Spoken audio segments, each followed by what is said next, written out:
Chapter 33 of Brewster's Millions by George Barr McCutcheon. Chapter 33 The Flight of Jones. Everything seemed like a dream to Brewster as he rushed off through the night to the office of Grant & Ripley. He was dazed, bewildered, hardly more than half conscious. A bitter smile crept about his lips as he drew away from the streetcar track almost as his hand touched the rail of a car he had signaled. He remembered that he did not have money enough to pay his fare. It was 6 or 7 blocks to the office of the lawyers, and he was actually running before he stopped at the entrance of the big building. Never had an elevator traveled more slowly than the one which shot him to the 7th floor. A light shone through the transom above the attorney's door, and he entered without so much as a rap on the panel. Grant, who was pacing the floor, came to a standstill and faced his visitor. "Close the door, please," came in steady tones from Ripley. Mr. Grant dropped into a chair, and Brewster mechanically slammed the door. "Is it true?" he demanded hoarsely, his hand still on the knob. "Sit down, Brewster, and control yourself," said Ripley. "Good God, man, can't you see I am calm?" cried Monty. "Go on, tell me all about it. What do you know? What have you heard?" "He cannot be found, that's all," replied Ripley, with deadly intentness. "I don't know what it means. There is no explanation. The whole thing is inconceivable. Sit down and I will tell you everything as quickly as possible." "There isn't much to tell," said Grant, mechanically. "I can take it better standing," declared Brewster, shutting his jaws tightly. "Jones was last seen in Butte on the 3rd of this month," said Ripley. "We sent several telegrams to him after that day, asking when he expected to leave for New York. They never were claimed, and the telegraph company reported that he could not be found. We thought he might have gone off to look after some of his property and were not uneasy. Finally, we began to wonder why he had not wired us on leaving for the East. I telegraphed him again and got no answer. It dawned upon us that this was something unusual. We wired his secretary and received a response from the chief of police. He asked, in turn, if we could tell him anything about the whereabouts of Jones. This naturally alarmed us, and yesterday we kept the wires hot. The result of our inquiries is terrible, Mr. Brewster." "Why didn't you tell me?" asked Brewster. "There can be no doubt that Jones has fled, accompanied by his secretary. The belief in Butte is that the secretary has murdered him." "God!" was the only sound that came from the lips of Brewster. Ripley moistened his lips and went on. "We have dispatches here from the police, the banks, the trust companies, and from a half dozen mine managers. You may read them if you like, but I can tell you what they say. About the 1st of this month Jones began to turn various securities into money. It is now known that they were once the property of James T. Sedgwick, held in trust for you. The safety deposit vaults were afterward visited, and inspection shows that he removed every scrap of stock, every bond, everything of value that he could lay his hands upon. His own papers and effects were not disturbed. Yours alone have disappeared. It is this fact that convinces the authorities that the secretary has made away with the old man and has fled with the property. The bank people say that Jones drew out every dollar of the Sedgwick money, and the police say that he realized tremendous sums on the convertible securities. The strange part of it is that he sold your mines and your real estate, the purchaser being a man named Golden. Brewster, it looks very much as if he has disappeared with everything."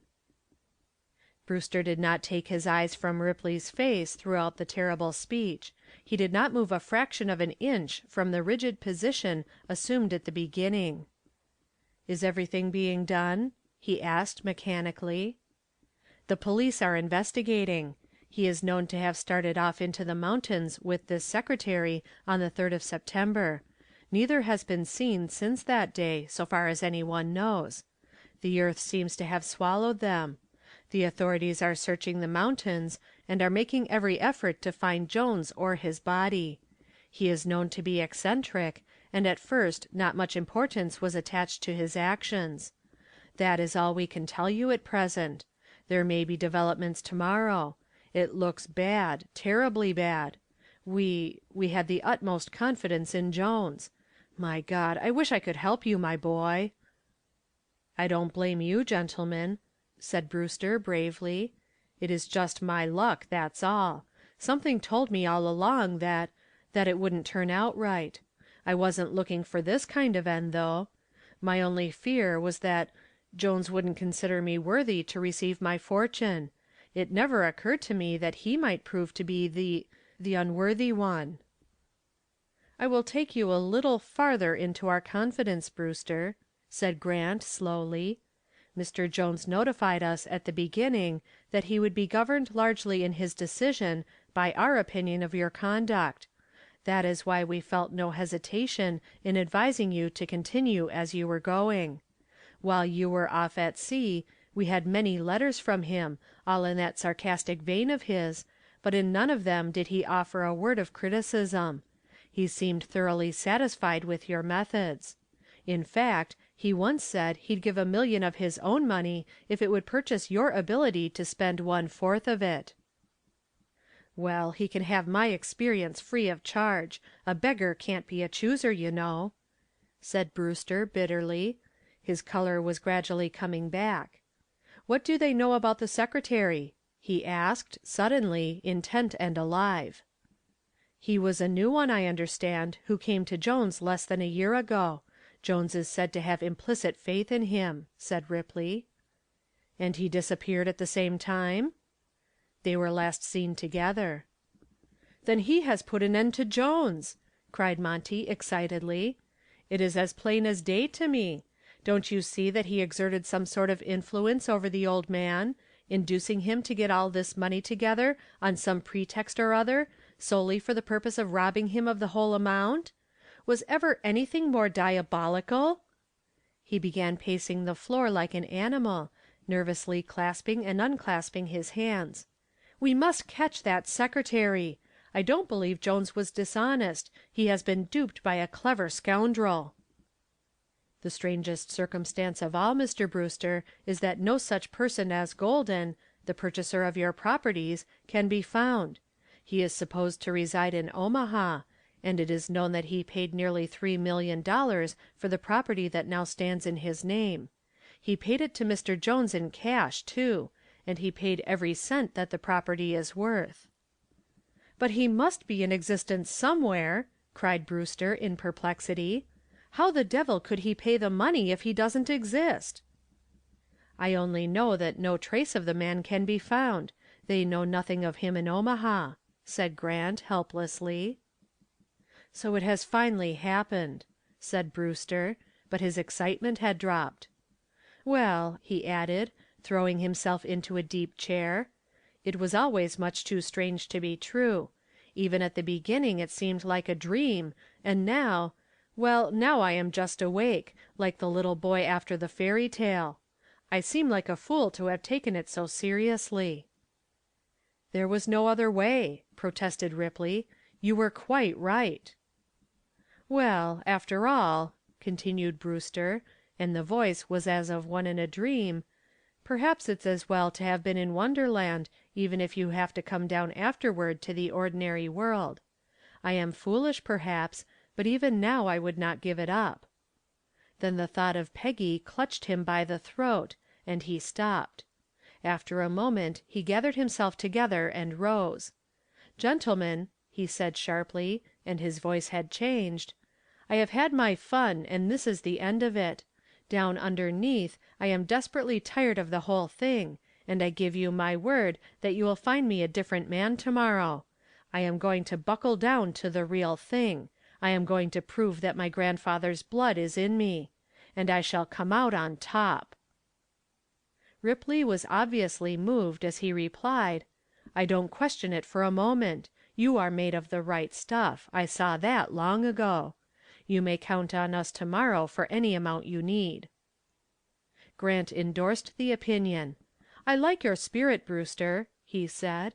"There are not many men who would have taken this as well. It's pretty hard on you, too, and it's a miserable wedding gift for your bride." "We may have important news from Butte in the morning," said Ripley, hopefully. "At any rate, more of the details. The newspapers will have sensational stories, no doubt, and we have asked for the latest particulars direct from the authorities.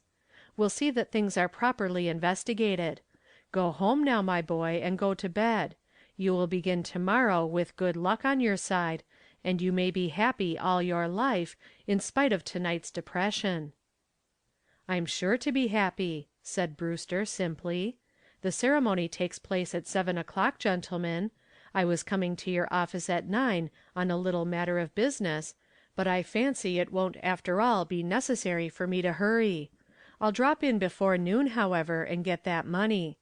By the way, here are the receipts for the money I spent to night. Will you put them away with the others? I intend to live up to my part of the contract, and it will save me the trouble of presenting them regularly in the morning. Good night, gentlemen. I am sorry you were obliged to stay up so late on my account." He left them bravely enough, but he had more than one moment of weakness before he could meet his friends. The world seemed unreal, and himself the most unreal thing in it.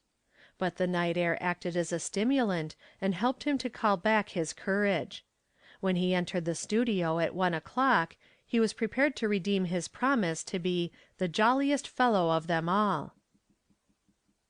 End of Chapter 33